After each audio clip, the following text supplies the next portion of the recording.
Admiral Keth stood before the massive holographic display in the command center of the Imperial dreadnought Valorian. The three-dimensional star map showed their sector of space, with hundreds of vessels marked in the familiar blue of the Galactic Empire. But one red dot pulsed ominously near the outer rim, and it had been the source of heated debates for the past 3 cycles. "Status report," Keth commanded, his 4 eyes focusing on the tactical officer. "The human vessel remains in the same position, Admiral. It has not moved for 72 hours, reported Commander Yex, his tentacles dancing nervously across his control console.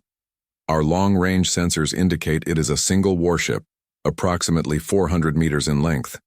Keth's mandibles clicked in frustration. For a species that had conquered 67 star systems and commanded fleets numbering in the thousands, being concerned about one alien ship seemed absurd. Yet here they were, with half the Imperial High Command demanding immediate action. "Remind me again why we have not simply destroyed this vessel," Keth said, though he knew the answer would only deepen his unease. "Sir, 3 of our patrol squadrons have attempted engagement," Yex replied, his voice dropping to barely above a whisper. None returned. The silence in the command center was deafening. 12 ships, each one capable of reducing a moon to asteroid. Fragments had simply vanished when they approached the human vessel. No distress signals, no debris fields, no energy signatures indicating weapons fire. They had simply ceased to exist. "What do we know about these humans?" Keth asked. Science Officer Ruck stepped forward, his scaled hide shifting from blue to deep purple, a sure sign of anxiety among his species. "They are a young race, Admiral. Their technology should be centuries behind ours. They have only achieved interstellar travel within the last 50 of their years.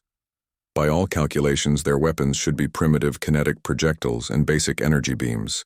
Yet they have eliminated 36 of our finest warriors without apparent effort," Keth muttered. The discussion was interrupted by Lieutenant Vox at the communication station. "Admiral, we are receiving a transmission from the human vessel." A screen. The holographic display shifted to show the bridge of the human ship. A single figure sat in what appeared to be the command chair, a creature that looked deceptively fragile with its soft skin and small stature. The human appeared to be male, with short brown hair and eyes that held an unsettling intensity. "I am Captain Jake Morrison of the Earth Defense Force vessel Defiance," the human said in clear, unaccented Galactic standard. "I understand you've been having some concerns about my presence in your sector." Keth found his voice after a moment of surprise. "You speak our language." "We learn quickly," Morrison replied with what humans called a smile, though Keth found the expression oddly predatory. "I also understand you've sent several ships to investigate. I want to assure you that their crews are alive and well." "Where are they?" Keth demanded. "Aboard my ship, actually. Excellent facilities here. 3 meals a day, recreational activities, full medical care. Your people seem fascinated by our library system." The casual tone of the human's response sent chills down Keth's spine. "You captured 3 full squadrons without firing a shot?" "Oh, we fired plenty of shots," Morrison corrected. "Just not the kind you're thinking of. You see, Admiral, humans have a particular talent for electromagnetic, pulse weapons and selective gravity manipulation. Your ship's system simply stopped working. After that, it was a simple matter of tractoring them aboard." Ruck stepped closer to the display. "Impossible. Our ships are hardened against electromagnetic interference." Morrison's smile widened. "Are they hardened against a focused gravitational wave that compresses your hull plating by exactly 2 centimeters? Because that tends to create some interesting resonance frequencies in your power coupling systems." The human leaned forward in his chair. "But that's not why I wanted to talk to you. You see, the Defiance isn't actually a warship. It's an exploration vessel. The real warships are on their way." Every being on the bridge froze. Commander Yex's tentacles stopped moving entirely, a biological response that only occurred during extreme terror among his species. "How many?" Keth asked. "The Terran fleet consists of approximately 200 ships, Admiral. They should arrive in this sector in about 6 hours. My government received word that the Galactic Empire was expanding into this region of space, And since this happens to be very close to several human colonies, they decided to send a diplomatic mission. Diplomatic mission? Keth repeated. Oh yes. You see, humans are very interested in maintaining peaceful relations with our neighbors.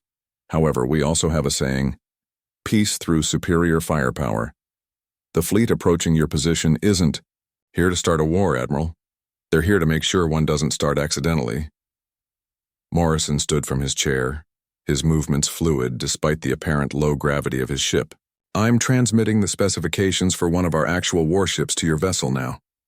I think you'll find the technical data interesting reading. The holographic display flickered, and suddenly the command center was filled with technical schematics that made no sense to Keth's tactical experience. Power outputs that exceeded their dreadnought's capabilities by orders of magnitude, weapon systems based on principles his science officer couldn't even pronounce, and defensive capabilities that seemed to mock the laws of physics. This is from our newest class of vessel, Morrison continued. The Defiance is about 40 years old. We've learned a few things since then. Keth looked around his command center, noting the pale coloration that had overtaken his crew's faces. In the span of 10 minutes, everything they thought they knew about galactic power structures had been turned upside down. What do you want? Keth asked finally. Simple conversation, Admiral. Perhaps we can discuss a mutually beneficial arrangement regarding territorial boundaries. I understand you're particularly interested in the mineral resources of this sector. Humans are excellent miners. Perhaps we can work something out. As the transmission ended, Keth realized that the Galactic Empire's expansion had just encountered its first immovable object. And for the first time in his military career, he was grateful that the humans seemed interested in talking.